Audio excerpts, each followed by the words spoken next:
بسم اللہ الرحمن الرحیم۔ اگر آپ کے بچے کا ذہن بہت زیادہ کمزور ہے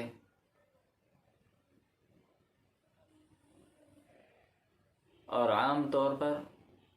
پڑھائی کے معاملات میں بہت زیادہ کمزوری نظر آتی ہے،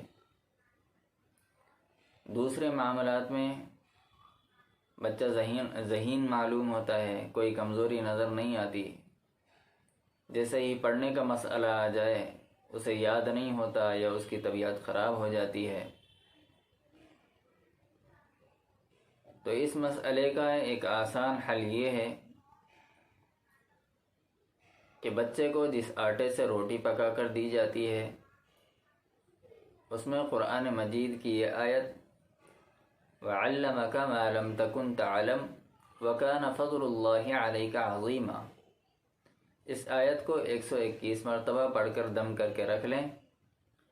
اور جب بھی صبح میں ناشتے میں روٹی بنائی جاتی ہے اسی آٹے سے روٹی بنائیں اور بچے کو استعمال کراتے رہیں، انشاءاللہ بچے کا ذہن کھل جائے گا اور پڑھنے کی طرف مائل ہوگا اور بچہ پڑھائی کے اندر توجہ دینے لگے گا۔ اللہ کی ذات سے امید ہے کہ آپ اس عمل سے فائدہ اٹھائیں گے۔ اللہ عمل کی توفیق دے، آمین۔